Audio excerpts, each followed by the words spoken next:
कि आपके पास एक और बटन आ जाएगा। इस बटन को मैं एग्जैक्टली इसके डाउन साइड सेट कर रहा हूँ और यहाँ सेट करने के बाद मुझे इसके नेम को चेंज करना है, तो मैं इसके नेम चेंज कर दे रहा हूँ। In place of the submit button मैं यहाँ पर क्लियर बटन बना रहा हूँ। क्लियर बटन से हमें करना क्या है, क्लियर बटन मैंने बनाया क्यों है, ताकि मैं इस पूरे फॉर्म को क्लियर आउट कर पाऊँ। ठीक है, फॉर्म को यहाँ से क्लियर कर पाऊँ, इसलिए मैंने ये क्लियर बटन बनाया। After making this clear button मुझे मैक्रो रिकॉर्ड करना है for clear out this all things.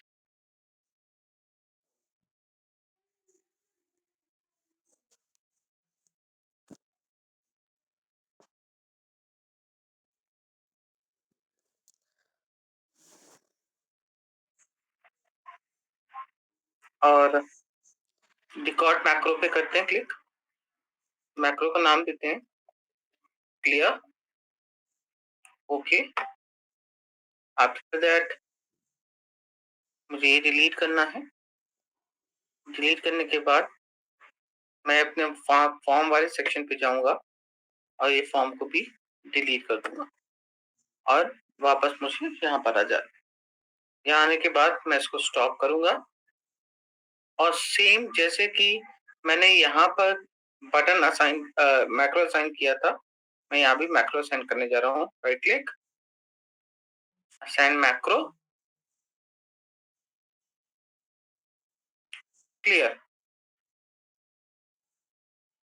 Okay, और ये असाइन हो गया। चलिए कुछ डेटा फिल करते हैं, सबमिट करते हैं and later on let them see कि ये काम कर रहा है कि नहीं। So suppose 90,000 is the loan amount जो कि 5.4% इंटरेस्ट रेट पे था, जस्ट फॉर 1 ईयर। सबमिट किया तो उसका इंस्टॉलमेंट आ गया है। When I clicked on this clear button तो ये फ्लैश हो गया। तो मैंने दो बटन यहाँ पे बनाए हैं, पहला बनाया था सबमिट बटन और दूसरा बनाया है मैंने क्लियर बटन। क्लियर बटन बनाने के बाद अब हमें इस बटन से रिलेटेड या हमें इस लोन कैलकुलेटर से रिलेटेड फर्दर इंफॉर्मेशन को यहाँ पर डिस्प्ले करना है। जैसे कि टोटल नंबर ऑफ इंस्टॉलमेंट कितनी है, उन इंस्टॉलमेंट के अकॉर्डिंग कितना ईएमआई पे होगा और उस ईएमआई का प्रिंसिपल पार्ट और इंटरेस्ट पार्ट कितना है। ठीक है, तो मैं यहाँ पे बटन्स बना लेता हूँ, इसकी कॉपी बनाई and I want to put it here. इसका साइज हम कर लेते हैं, एक कॉपी बना के सेलेक्ट किया। यहाँ लिखते हैं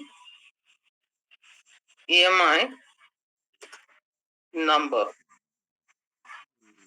ठीक है, अगर आपको लग रहा है कि इसका साइज बहुत छोटा है, थोड़ा साइज और होना चाहिए, तो हम इसके साइज को एडजस्ट कर सकते हैं, डिपेंड्स ऑन द नीड। ठीक है, तो इसके साइज और हाइट को एडजस्ट करोगे, ऑटोमेटिकली इसके अंदर लिखा हुआ टेक्स्ट विजिबल हो जाएगा। तो पहला सेक्शन हमने बना दिया हाइट के लिए। ठीक है, ईएमआई नंबर। सेकेंड सेक्शन हमें बनाना है यहाँ पर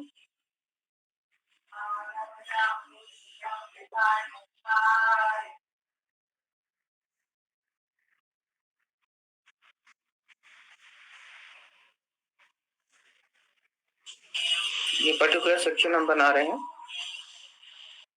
और यहाँ पर हम डालेंगे ईएमआई ओनली। नंबर डाल देते हैं,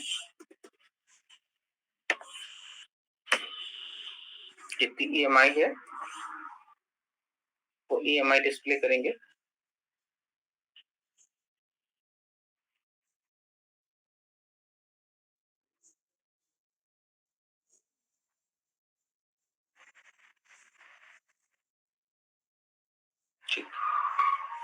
नेक्स्ट हमें बनाना है the EMI principal amount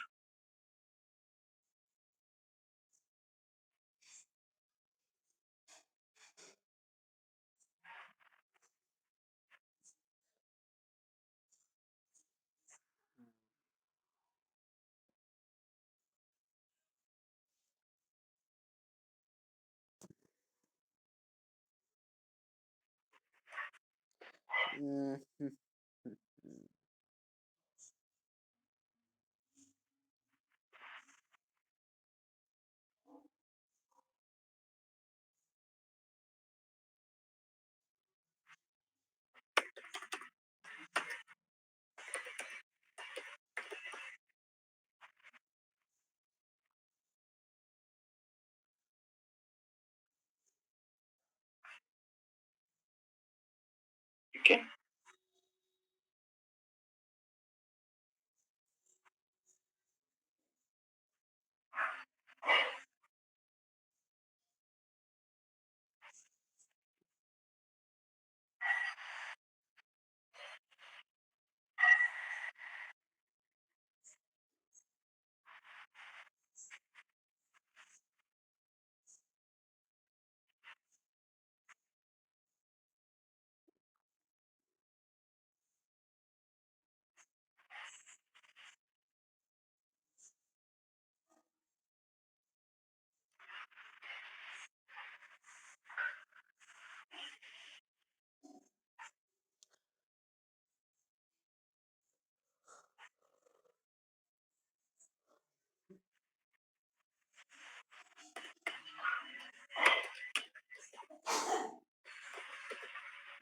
interest amount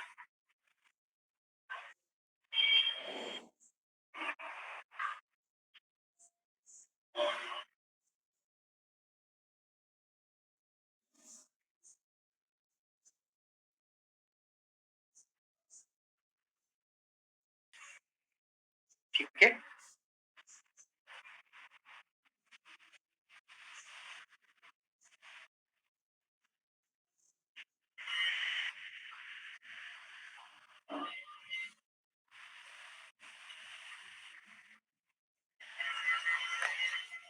Okay, so we made this. After calculating this, after making this, अब मुझे इसके नीचे की कैलकुलेशन को देना है. So let them go and just get this some sample data here.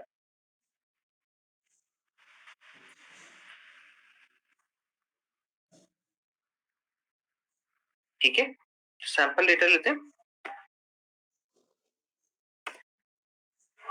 1,85,000 is a loan over the 4.2% interest rate, and the tenure is 3 years का. Submit किया. सबमिट करने के बाद दिस इज द EMI. चलिए, अब EMI आ गई है, तो EMI कब तक रहेगी, किस केस में रहेगी? EMI तब तक रहेगी जब तक आप इन तीनों वैल्यू को फिल करते हैं. अगर तीनों वैल्यू फिल नहीं है तो EMI भी डिस्प्ले नहीं होगी. सिमिलरली EMI नंबर कब डिस्प्ले करना है, या ये टेबल कब डिस्प्ले होनी चाहिए? When we are having this data, जब हमारे पास ये डेटा हो. If this data is not present, तो हमें इसको भी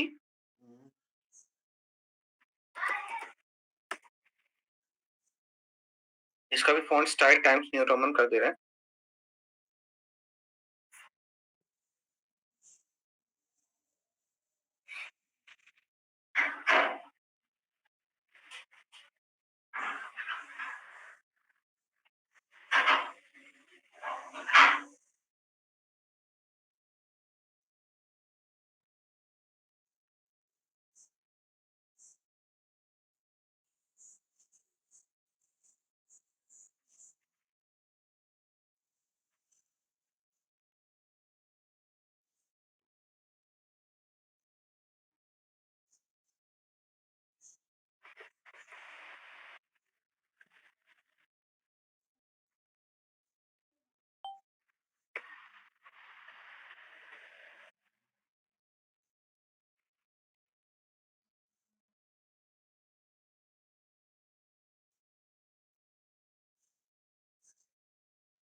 ठीक है, मैं इनका font style Times New Roman पे सेट कर रहा हूँ।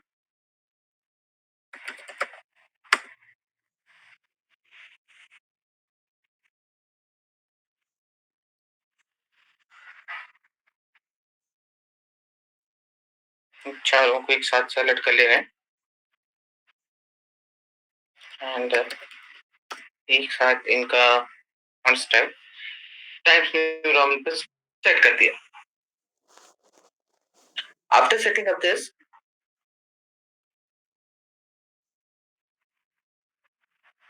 मुझे कैलकुलेशन को स्टार्ट करना है। तो कैलकुलेशन सबसे पहले मैं यहाँ लिखूंगा डिस्प्ले करने के लिए is equals to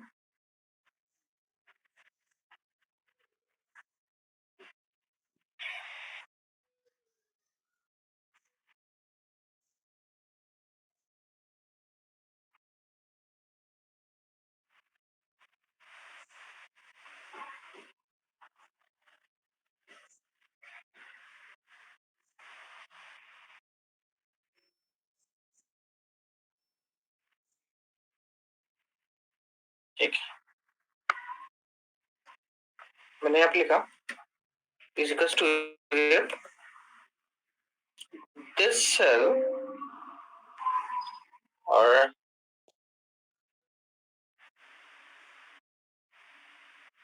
I can type this cell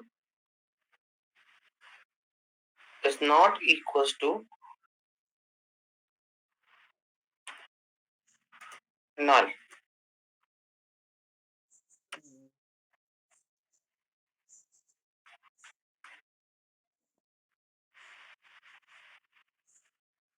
Not equals to null. Then I need to print 1. Otherwise, print null. अगर ब्लैंक नहीं है तो 1 प्रिंट करना है. If it is blank, so no need to print anything. अभी देखिए 1 आ रहा है.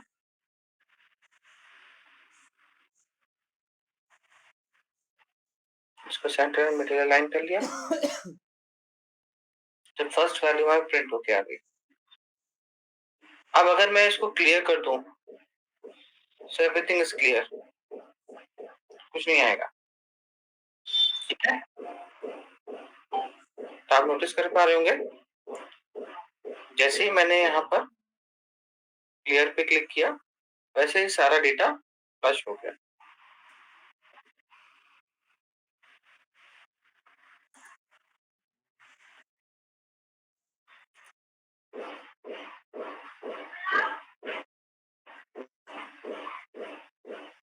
ठीक है, काम कर रहा है. अब सबसे पहली बात करते हैं क्या है कि हमें टोटल ईएमआई नंबर्स प्रिंट करने हैं. कितनी ईएमआई पे करें. अगर ये 3 इयर्स का लोन है, so total number of EMI कितनी हमें पे करनी होगी. 3 into 12, that means 36 EMI, right? Is it okay?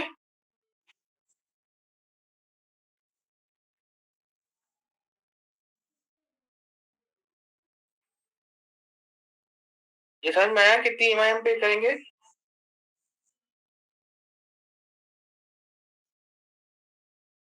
Okay, so 36 EMI पे करनी है. तो हमें करना क्या है, इन ईएमआई नंबर्स के अंदर इंक्रीमेंट करना. बट द क्वेश्चन इज कि हम इंक्रीमेंट कैसे करें. तो क्योंकि इंक्रीमेंट करते टाइम हमें ध्यान रखना होगा कि हमें इंक्रीमेंट कहां तक करना है. हमें इंक्रीमेंट करना है 1 के बाद 2, 2 से लेके 3, 4, 5, 6 एंड सो ऑन. और ये इंक्रीमेंट कब तक होगा, 36 ईएमआई तक. कितनी टोटल ईएमआई हमारी बन रही है, नॉट बियॉन्ड दिस. चलिए अप्लाई करते हैं. इंक्रीमेंट के लिए हमें क्या करना है, इक्वल टू देना है this plus 1. It's very simple. Increment हो गया. इंक्रीमेंट करने के बाद अगर आप नोटिस करोगे तो हम इसको ड्रैग कर रहे हैं। अगर सपोज मैंने इसको 447 तक ड्रैग कर दिया, तो आप नोटिस करिए कि इंक्रीमेंट तो हो रहा है, बट ये इंक्रीमेंट मोर देन 36 मंथ्स हो गया है। क्यों? क्योंकि अभी हमने कहीं भी ये लॉजिक नहीं दिया कि इसकी प्रिंटिंग को होल्ड कहाँ करना है। Okay, so it is fine कि इंक्रीमेंट हो रहा है, बट इंक्रीमेंट का कोई कंट्रोल नहीं है। सो हमें इंक्रीमेंट के कंट्रोल को भी इसके साथ सेट करना होगा, ताकि वो इंक्रीमेंट 36 ईएमआई तक ही हो। फाइन, तो ओपन करते हैं और कंट्रोल करने के लिए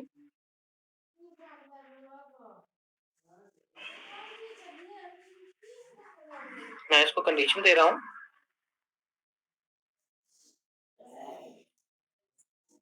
equals to if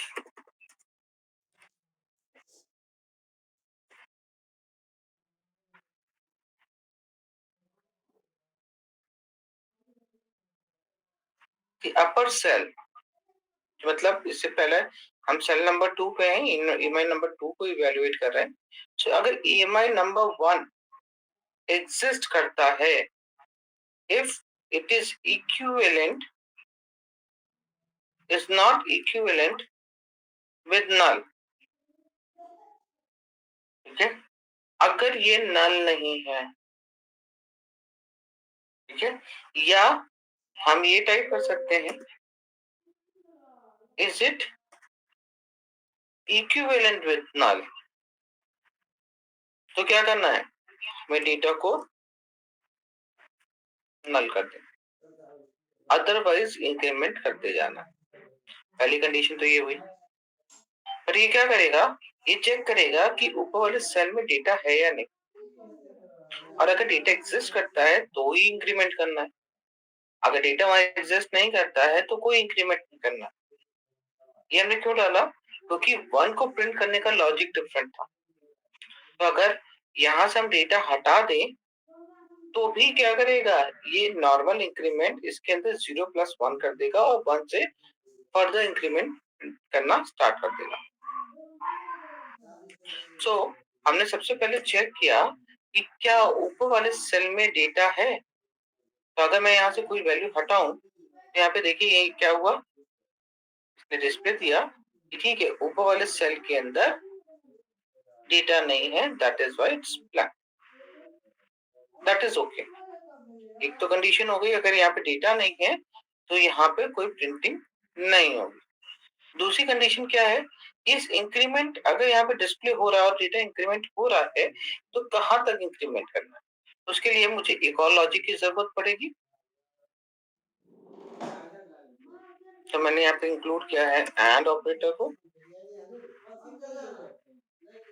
where I'm going to check if the upside cell,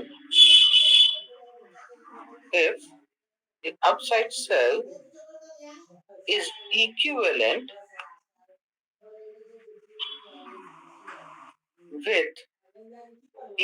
or greater than equals to, बड़ा हो या उसके बराबर हो, किसके,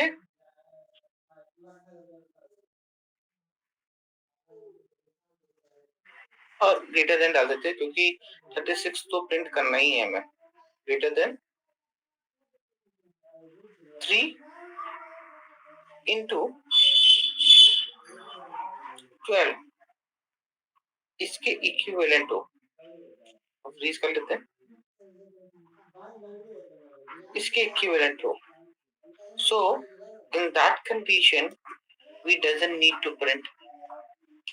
Otherwise अगर इन दोनों में से कोई कंडीशन नहीं है, वो फॉल्स ब्लैंक भी नहीं है और वो 36 की से बड़ा भी नहीं है, तो हमें क्या करना है, इंक्रीमेंट करना है।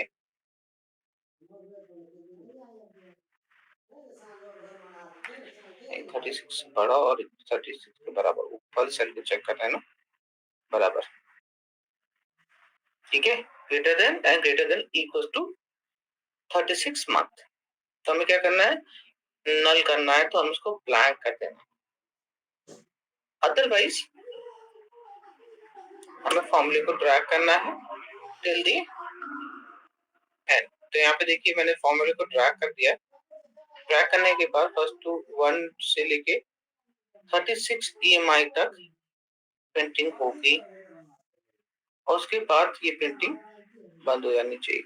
अच्छा, अब यहाँ पे क्यों हो रहा है ये सब, इसके ऊपर बियॉन्ड क्यों प्रिंटिंग कर रहा है? मेरे के अकॉर्डिंग तो, हमारे लॉजिक के अकॉर्डिंग तो ये बंद हो जाना चाहिए था। फ्रीज नहीं किया क्या? हाँ, फ्रीज है। 86 को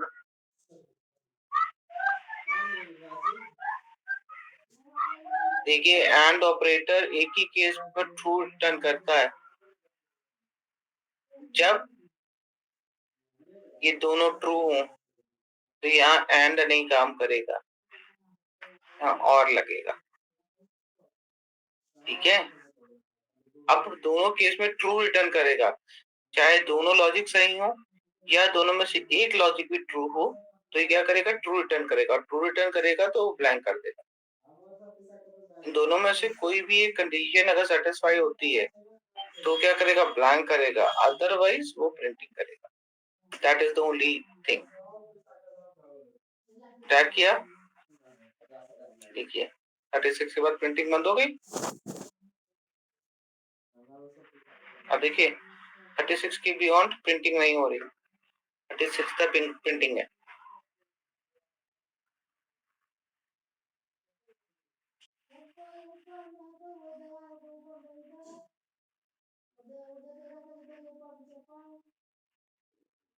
राइट,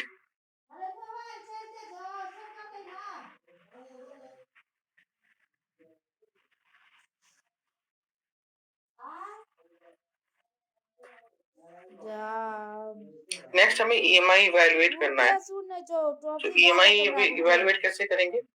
ईएमआई इवैल्यूएट करने के लिए हम यहाँ पे देंगे is equals to if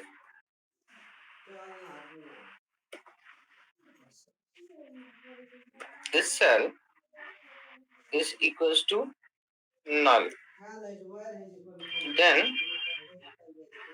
put the cell null।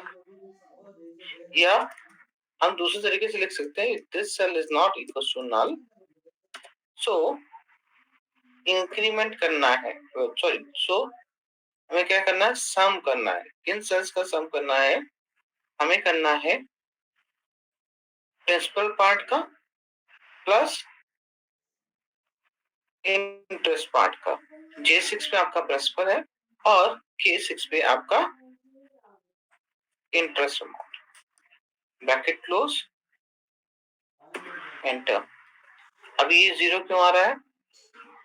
Because हमने प्रिंसिपल पार्ट और इंटरेस्ट पार्ट कैलकुलेट नहीं किया। अगर हम यहाँ पे प्रिंसिपल पार्ट और इंटरेस्ट पार्ट दे दें, लाइक 2000 प्रिंसिपल पार्ट है, 3000 इंटरेस्ट पार्ट है, तो ये ईएमआई 5000 प्रिंट कर देगा। ठीक है, but it's a sample only. तो हमारा ये फॉर्मूला रेडी हो गया। तो हमें ईएमआई प्रिंट करने के लिए टीएमसी फंक्शन को अप्लाई करने की यहाँ नीड नहीं है, इट्स ऑलरेडी देयर। ओके, हम प्रिंसिपल अमाउंट और इंटरेस्ट अमाउंट को कैलकुलेट करेंगे एंड आफ्टर दैट उन दोनों के सम से हम बनाएंगे अपना ईएमआई। सेलेक्ट किया, simply I need to drag this whole formula. कहां तक ड्रैग हुआ? Till the end. अब देखिए यहां पर गए, इसको फॉल्स स्टेटमेंट नहीं मिल रही। क्यों नहीं मिली? क्योंकि हमने फॉल्स स्टेटमेंट आती है नहीं, फॉल्स स्टेटमेंट दे देते हैं भाई, ब्लैंक। 36 के बाद ये भी बंद हो गई। ठीक है, चलिए मैं आपको 10 मिनट का टाइम दे रहा हूँ।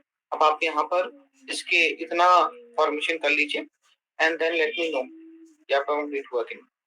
इसके बाद हम अपने प्रिंसिपल पार्ट और इंटरेस्ट पार्ट को इवैल्यूएट करेंगे और कुछ और चीजें इसके ऊपर इंप्लीमेंट करेंगे। Do it please.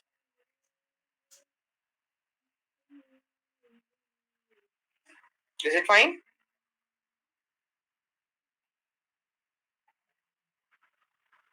इतना कैलकुलेट करिए and then let me know.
कैसे एवरीवन, हो गया यहाँ तक? बढ़े आगे।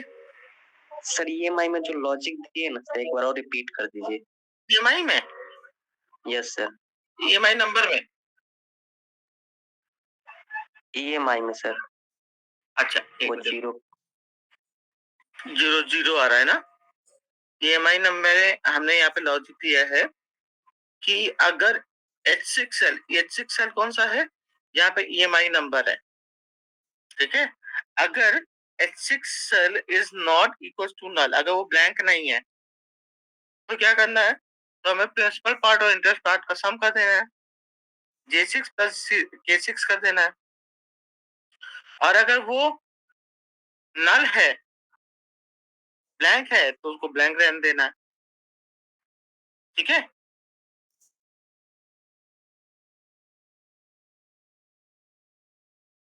समझ में आ गया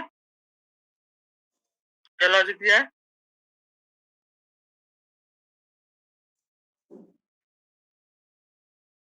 अब क्लियर हुआ?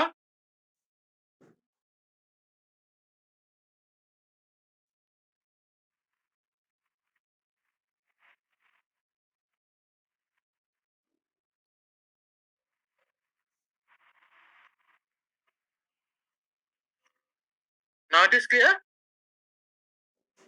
Yes sir. चलो अब आगे बढ़ते हैं। नेक्स्ट क्वेश्चन में हमें प्रिंसिपल पार्ट और इंटरेस्ट पार्ट कैलकुलेट करना है। प्रिंसिपल पार्ट के लिए देते हैं, if H6 is equivalent with null, then put the cell null. Otherwise, I need to implement PPMT. PPMT में सबसे पहले रेट ऑफ इंटरेस्ट देना है, जिसको हमें डिवाइड करना है 12 से, कॉमा एंड पर हमें पर देना है, पर कहाँ एग्जिस्ट करता है? H6 पे, कॉमा हमें देना है n पर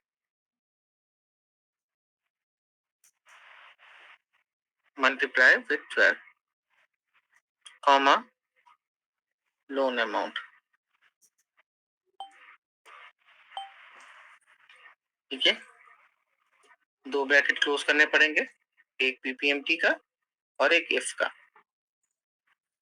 तो लास्ट में हमने प्रिंसिपल अमाउंट दिया है, उसको मैं फ्रीज करना भूल गया, तो फ्रीज कर लेता हूँ,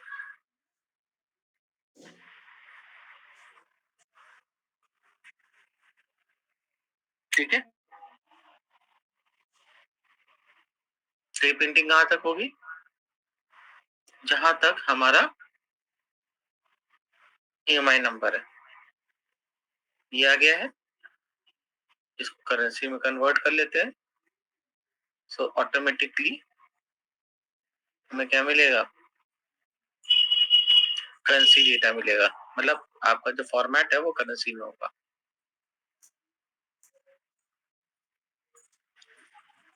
सर ये मिडल अलाइन और सेंटर जो कर रहे हैं इधर अलाइनमेंट से, वो बार बार इधर शिफ्ट हो जा रहा है, उस पे ही चाह रहे हैं, मतलब मिडल अलाइनमेंट और सेंटर पे रहे, तो ऐसा हो नहीं रहा है, बार बार चेंज करना पड़ रहा है हमको। नहीं ऐसा नहीं है, एक बार सेट कर दिया तो सेट रहेगा। सर मेरे में तो कुछ और हो रहा है। क्या हर एक सेल को करना पड़ रहा है? यस सर, हर एक सेल को करना पड़ रहा है। तो यहाँ पे जब तुमने अप्लाई किया था, इस फॉर्मूले को ड्रैग कर दो दोबारा से, सब पे मिडिल एंड सेंटर अलाइन हो जाएगा, ठीक है। नहीं सर, फिर ये राइट साइड में हो जा रहा है शिफ्ट, उसका ऑप्शन जैसे सेंटर पे था ना सर, तो जस्ट उसके राइट साइड में हो जा रहा है। ड्रैग करने के बावजूद? नहीं सर, ड्रैग करने पे तो हो ही जा रहा है, जैसे दूसरे सेल पे अप्लाई करना है मिडिल लाइन और सेंटर, तो फिर से ऑप्शन पे जाना पड़ेगा। जैसे यहाँ पे जाएंगे तो डिफॉल्ट क्या होता है, ये कहते हैं बॉटम अलाइन होता है खाली, यस ठीक है, हर एक सेल बॉटम अलाइन होता है। तो हमें हर एक सेल के ऊपर तो वैसे भी सेंटर एंड मिडिल करना ही पड़ेगा। एक तरीका ये है कि हम उस सारे सेल्स को एक साथ सेलेक्ट कर लें, ऐसे, है ना, कंट्रोल शिफ्ट डाउन एरो से, और उसके बाद सेंटर एंड मिडिल अलाइन कर दें एक बार में। दूसरा तरीका क्या है कि जब हम डेटा को ड्रैग कर ही रहे हैं, ठीक है, हम ड्रैगिंग का यूज कर ही रहे हैं, तो हमने क्या किया कि सेकंड वाले सेल पे जहां पर हमारा मेन फॉर्मूला था, टू पे अपना सेंटर मिडिल अलाइन किया, उस फॉर्मूले को ड्रैग कर दिया, तो भी सेंटर मिडिल अलाइन हो जाएगा, है ना। तुम दोनों में से कोई भी तरीका यूज कर लो आप।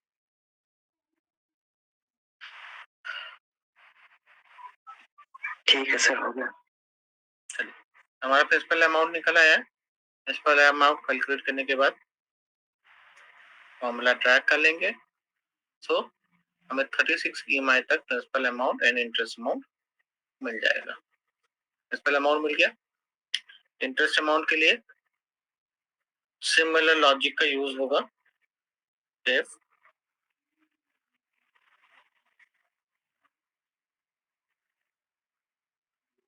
H6 is not equals to null, तो हमें IPMT फंक्शन अप्लाई करना है,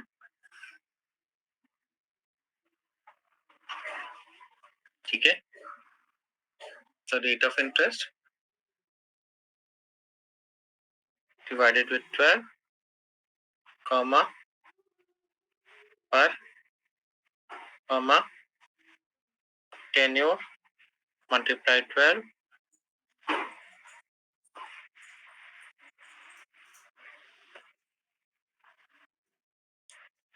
comma, minus known amount,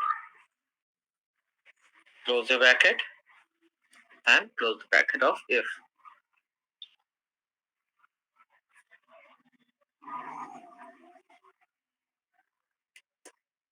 Then after we got a interest part.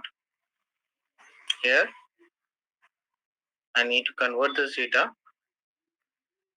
in currency format. Even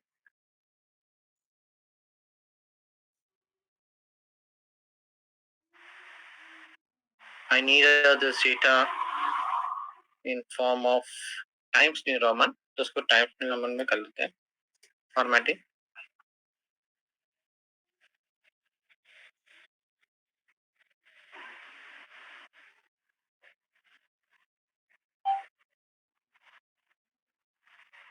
अब अगर आप नोटिस करोगे तो इन सब की EMI सिमिलर है, but principal amount and interest amount का प्रोपोर्शन डिफरेंट है, लाइक दिस। अब यहाँ पे क्या हुआ, हमने इंटरेस्ट कैलकुलेट किया, but we have doesn't apply the false statement, that is why वो नीचे फॉल्स आ रहा था, तो लास्ट में फॉल्स स्टेटमेंट भी देना है, ठीक है।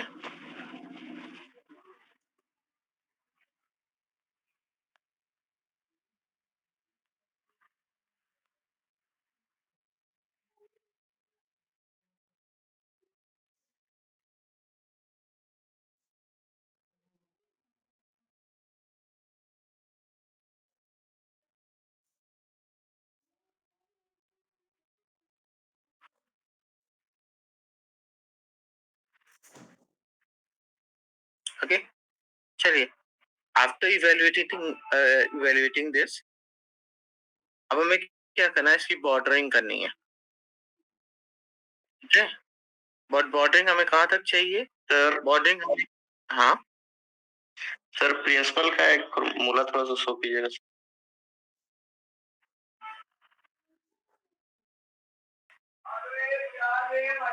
ओके,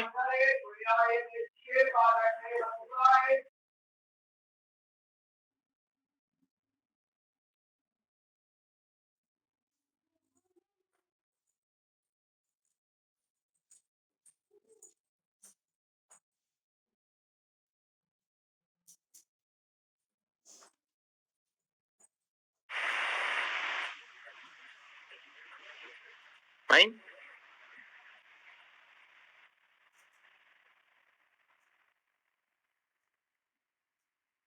चलिए कैलकुलेट करिए principal part and interest part, और उसके बाद एक काम और करना है आपको।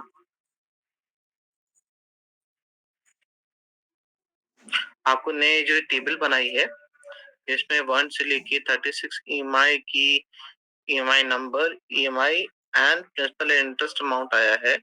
इसकी बॉर्डरिंग भी करनी है, डिपेंड्स कि वहां पर कितने ईएमआई दे रखे। लाइक अभी आपके इस टेबल के अंदर 36 ईएमआई है, तो बॉर्डरिंग हमें कहां तक चाहिए? 36 ईएमआई तक चाहिए। जैसे ही ईएमआई नंबर में इंक्रीमेंट या डिक्रीमेंट होता है, जैसे मैंने यहाँ पर 1 ईयर का डाल दिया है, तो 1 ईयर के अंदर क्या हुआ? 12 ईएमआई आ गई। ठीक है, या मैंने 0.5 ईयर डाल दिया तो 6 ईएमआई आ गई, या मैंने 0.25 ईयर्स डाल दिया तो 3 ईएमआई आ गई। यहाँ पे देख रहे हैं नंबर ऑफ ईएमआई वेरी कर रही हैं, राइट। तो हमें चाहिए क्या कि जो भी ईएमआई हम यहाँ पर प्लेस कर रहे हैं, जितने भी ईयर का टेन्योर हम प्लेस कर रहे हैं, उस ईयर टेन्योर के हिसाब से आपका यहाँ पर ईएमआई कैलकुलेट हो गया है और उतने की ही बॉर्डरिंग हो गया है। ठीक है, तो प्रिंसिपल पार्ट और इंटरेस्ट पार्ट कैलकुलेट करिए एंड देन आफ्टर आपको इसका बॉर्डर करना है। Okay, is it fine everyone?